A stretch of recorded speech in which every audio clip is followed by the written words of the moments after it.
God.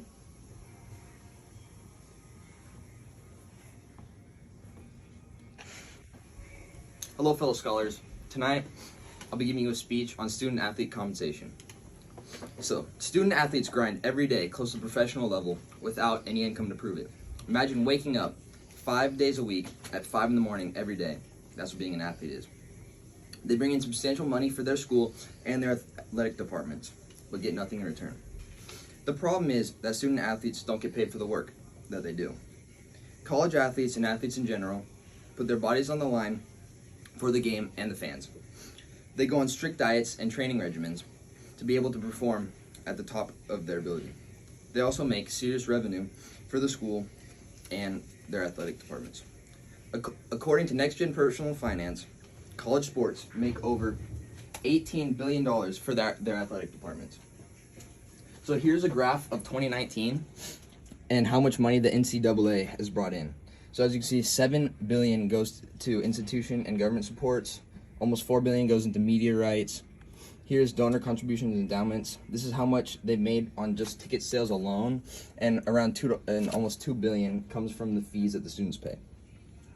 So the NCAA is a nonprofit organization that makes around $19 billion annually, and this money is used to fund scholarships, championships, student assistance, educational programs, just to name a few. One solution that would benefit the game would be to allow students to get sponsorships and brand deals. Doing this will help build their audience and support them in the future. For example, paying student-athletes would be like paying someone to do a job. They'd play the sport and they'd get paid for it. When you're working as hard as these athletes do, there's no time to work. It's a major time commitment being an athlete, and all their time is spent playing the game, and they won't be able to get the money any other way. So the time commitment is just too much. They also need money at some point because the scholarships really only covers part of their schooling, or they could get a full ride. But getting paid would allow them to put more time into the sport and do the best they can.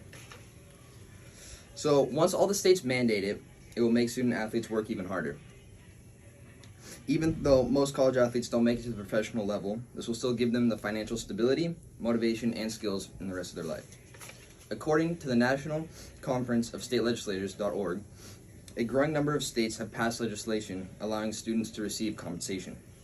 As of February 18th, 2022, 28 states have passed legislation, and on June 21st, the Supreme Court overruled the case in a unanimous decision that ruled against the NCAA's ban on benefits for student athletes. The NCAA's argument was that being unpaid resembled a model of amateurism for college athletes.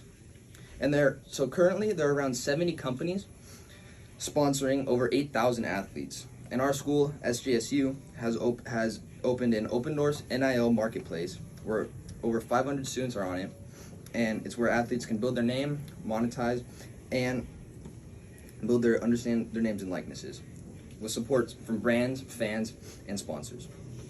So support the College Athlete Economic Freedom Act and others like it to help the college athletes that work so hard for your entertainment. It will improve their lives and the game that you enjoy. Thanks for listening.